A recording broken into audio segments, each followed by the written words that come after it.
Hello, everybody, and welcome back to the Broadway Jets YouTube channel. You'll know me from Twitter as NYJ Mike. I'm joined as always by the master of receipts, NYJ Matt. And Matt, we are back. The New York Jets make a trade, an unofficial trade. The new league year did not start yet, but the Jets send Germaine Johnson to the Tennessee Titans for defensive tackle T'Vondre Sweat, a massive human being, 6'6", 365 pounds. Jermaine, a well-liked Jet, coming off an Achilles tear, former first-round pick, no longer with the team, reunites with Robert Saleh. Pretty interesting, Matt. Yeah, I'm a Germaine guy. I love Germaine Johnson, and I totally get why they traded him. I make the argument, do you trade him last year to the 49ers and get a better pick, like a second or third round pick? People love the guy they traded for, so we'll get into him. But he's 28, a little bit older, had the Achilles injury. I don't think he wanted to necessarily get traded, but when all your boys get traded and you're left on a team that is probably going to have a 5 over-under win total, you probably want a different landing spot. And he didn't go to like a world beater. He went to the Titans, so nothing crazy. But all I can do is tip my cap and be like, hey, what a 2023 year. An okay rookie year, but a great 2023 year. Tear your Achilles week 1 or week 2, whatever it was, and then against the Titans, if I'm not mistaken, which is it was in Tennessee. You were at the game. Oh, that's true. I was hammered. But yeah, 2025, Jermaine clearly was not his 2023 version of himself. He did not play particularly well. And yeah, you make the trade. So it's one of those moves where I'm like, thank you, Jermaine. You did what you could. And your first thought is that 2022 class, what could have been? And they never won more than 7 games. It's very sad. At least you still have Garrett and Brees around. But yeah, Jermaine, my first thought when the trade happened was another year removed from the Achilles injury. I would have liked to see Jermaine again because he obviously showed all that promise, 7.5 sacks, a lot of QB hits, Pro Bowl, which means nothing now. And made some big plays that year, pick 6, real player, and could stop the run, rush the passer. But this frees you up obviously to take an edge at 2. So you get another starting player on your team in T'Vondre Sweat to play one of the nose tackle spots. And now your defensive line you're really assuming you're going to take a guy at 2, one of the edge guys, and you have either going to be Bailey, Arvell Reese, or Ruben Bain, and then Will McDonald on the other side, and then you go Briggs, Sweat, and Harrison Phillips is a pretty good defensive line. And again, I don't know that much about T'Vondre Sweat, but doing some research today, massive dude, 2nd-round pick, 79 overall in Madden, which fucking Tony Vegas stole my tweet. Yeah. 2 years of team control left, and how do you pay Jermaine?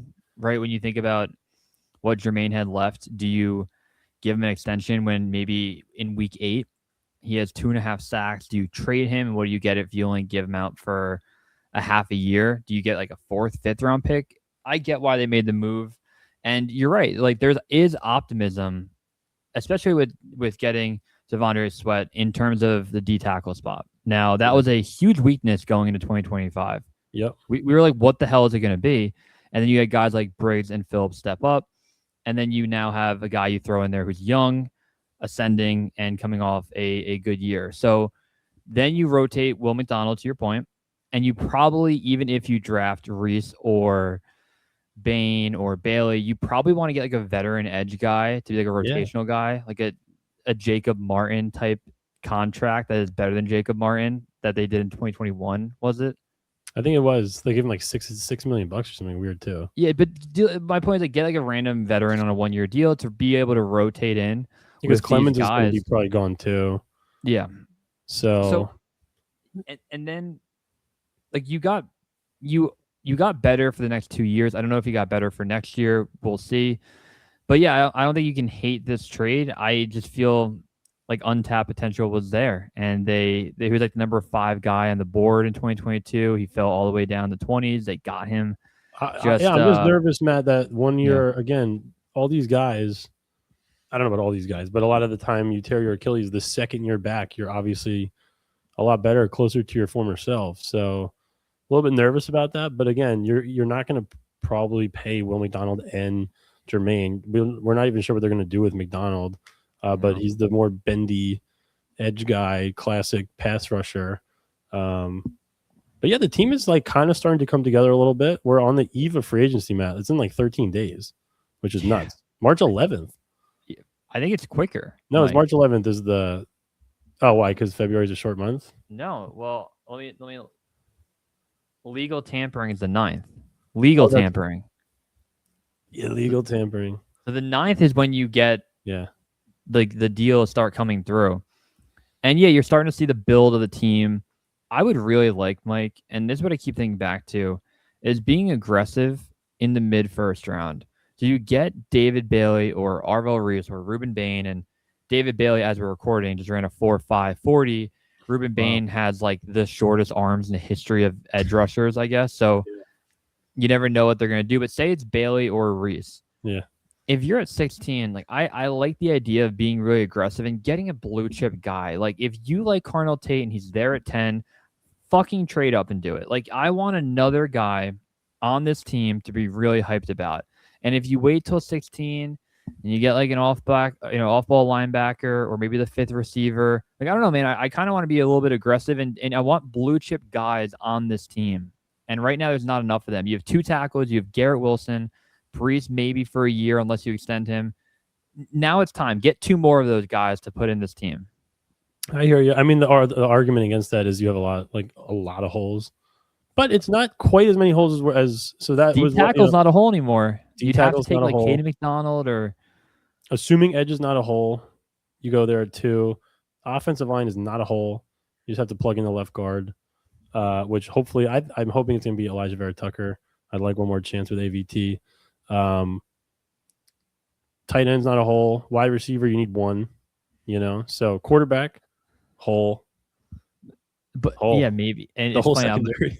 I'm excited to watch the quarterbacks throw. But Mike, like in 2024, I was very pro. If you can do it, trade up for Malik Neighbors. Like just go and get a guy to put next to Garrett Wilson because, I mean, I don't want to watch an entire year where we have a veteran quarterback throwing to Garrett Wilson who's covered and shadowed every time. Like I do want like another guy to kind of break out, and I'd love to get a Carnell Tate or Jordan Tyson. Yeah, and also, Matt, you got to remember free agency is going to happen soon before the draft, obviously. So it's going to be different looking, and we're going to know the needs. But the Jets have 4 top 40 picks this year, or four top 44 picks. Yeah, I think is what it is. So my dream offseason right now is I want one of these 3 quarterbacks. I want Kirk Cousins, Geno Smith, or Derek Carr. I want a pocket passing quarterback who has thrown for 4,000 yards in the past. The Jets have a terrific young offensive line. You have enough weapons. I want to go edge at 2, wide receiver with the 2nd first-round pick, double on defense. And then you're really not left with that many holes. You're really not, because assuming you take, let's say, you go linebacker safety in the 2nd round, what do you really need? You have your quarterback, which is, obviously not good long-term, but you have your guy for this year. Your offensive line is set. Wide receivers are set. Garrett and the guy at 16. Your 2 top tight ends are signed for next year, Taylor and Ruckert. You have your 2 edge guys. You took at 2 and Will McDonald. You have your interior defensive lineman. You'll have Sherwood. You'll have the linebacker you took. With the 2nd round pick, you have Malachi Moore and the other safety that you take in the 2nd round. And then your corners are just kind of ass.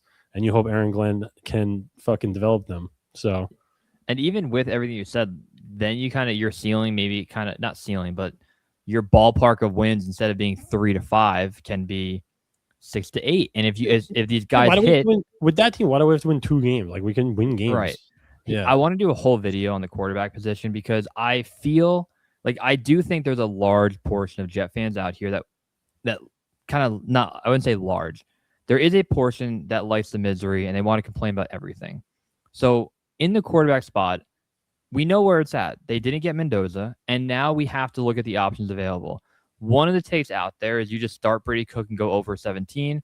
An NFL team will never do that. So, let's not even get mad at the Jets for not doing that. You can't start Brady Cook for a full year. So now what are your options? Your options are Justin Fields, run it back, Tyrod Taylor, Mariota, Carr, Cousins, Geno, Kirk Cousins, if I said him already. Like, you go through that list. What about Kirk Cousins, Matt?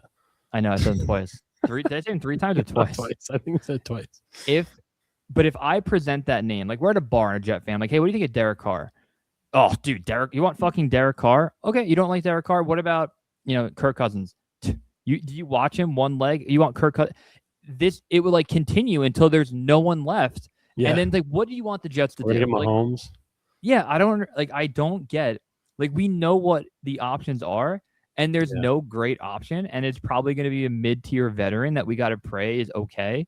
But I hate that we've already, like, people are backing the Jets in a corner already that, like, whatever they do is a disaster. Like, no matter what veteran we sign, we'll have a million tweets about how dare they, with not giving an alternate option of what they would have done. So I want to preface that now. We need to do a full video on it before free agency, but I'm ready for that debate when it does happen. I feel like of all the years of the random, like, weird quarterbacks out there, I feel like this is one of the better ones, which is interesting. Like, Geno Smith was bad last year. They had a horrible situation.